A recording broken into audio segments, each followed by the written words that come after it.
Julian, anak. Pwede ba kitang tawagin, anak? Julian? May gusto sana ako sabihin sa iyo ngayon, eh. Itong problema ko. Sabi ko na to kay Jenny. Kaya lang, nagloko ko. Nagbisyo ko. Gusto ko magbago. Gusto ko magnegosyo, anak. Julian, tulungan mo ko.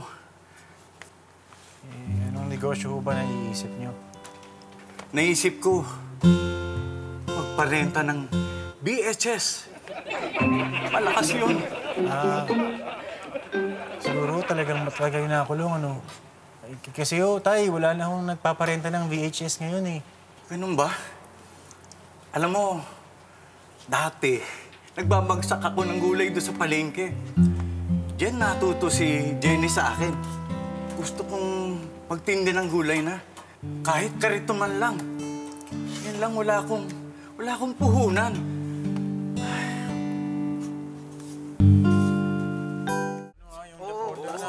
Ito kasi, ayun susunod. Hindi, yun naman kasi utos ni boss. Supervisor mo ako, supervisor mo ako. Sorry, boss. Sorry, boss. Julian, shot! Sige, tara. Uy, bilis mong napapayag Anong meron? Dalawa lang yan, eh. Ang taong umiinom, kung hindi nagse-celebrate, may problema. Problema agad. Di naman problema.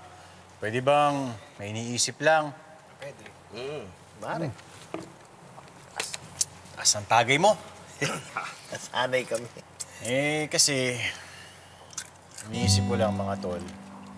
Kung papasok ako ulit sa isang relasyon, gusto ko yung maayos na lahat. Kaya kinausap ko yung tatay ni Jenny. Kasi gusto ko magkaayos silang mag-ama, eh. Kailangan niya ng puhunan. Pinahiram ko muna. Wow, bait mo talaga. Kasi pare, paano niya maayos yung problema nilang mag-ama? Kung ultimo yung pangkain niya araw-araw, hindi niya alam kung saan niya kukunin. Bait mo talaga. Okay lang kaya yun? Alam mo, Tol, ikaw naman talaga yan, eh. Matulungin ka naman talaga. Kung tutusin lahat nga kami rito, umayos ang buhay dahil sa iyo, eh. Tama. Kaya, Tol, suportado ka namin dito. Lagi mong tatandaan, nasa likod mo lang kami. Tama yan. Oo naman. Tol. Ikaw pa. Ang salamin, pag nasa likod mo, hindi mo makikita ang dumi sa mukha mo.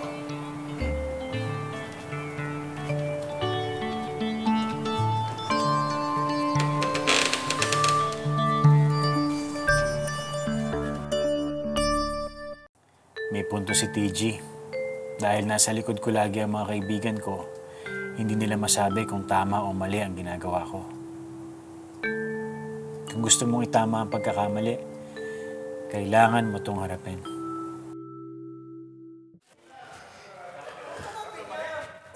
Kunti lang. Boss, ikaw, boss. Yan. Okay na yan. Oy! Ayos! Ano naman? Teka, kaninong tagay na ba? Malakas to. Pero ito, eh.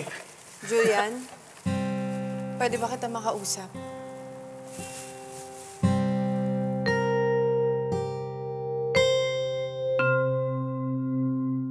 Thank you sa akin ng tatay ko.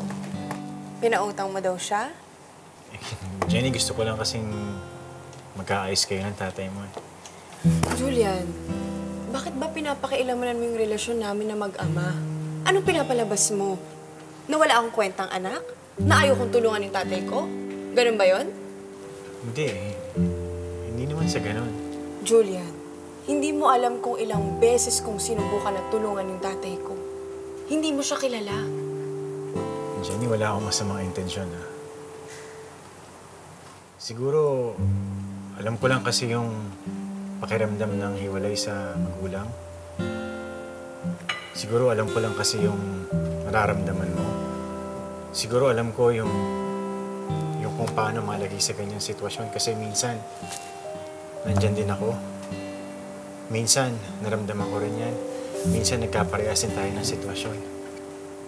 Gusto ko lang naman talaga magkaayos kayo ng tatay mo, eh.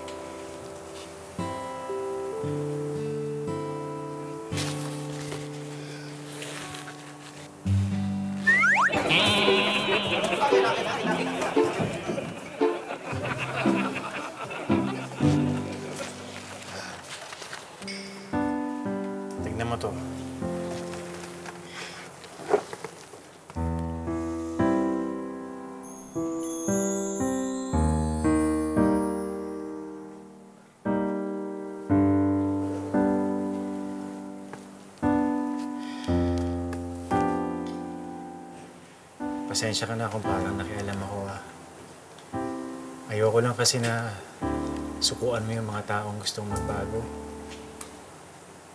Ayoko lang na sukuan mo yung pamilya mo.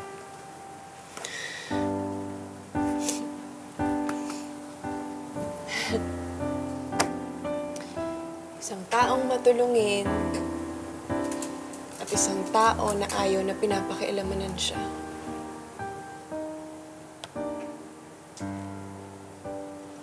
Sabi nga ni TG, tubig at langis.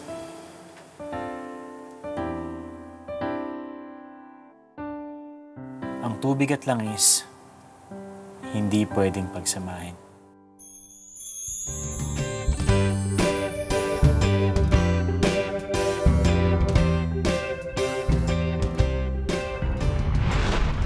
Truth hurts, but it will set you free.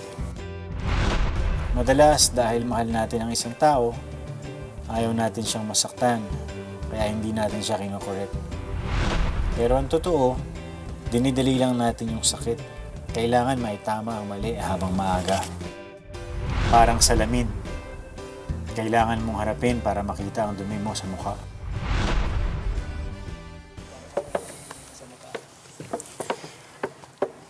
Kaya anak, ang tamang pronunciation ay conjuring. I know that, Daddy. I said it to Tita Jenny eh. Sabi niya conjuring. Anyway, where is she?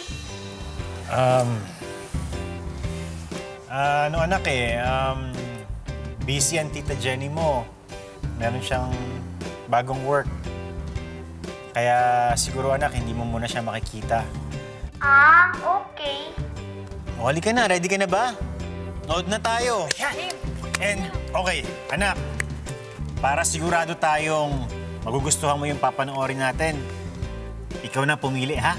Sige, Dad. Meron na ako pinili na movie. It's about insects po, I think. Aba, ang bilis, ha? O, sige. Ano ba yan, ha? Sige, tingnan natin. Tungkol ba saan yan? Ano ba yan? B-movie or ants? Anong movie yan? The title is Human Centipede.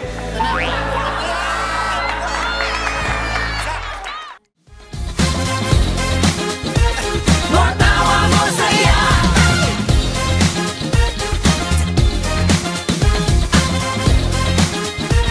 Matawa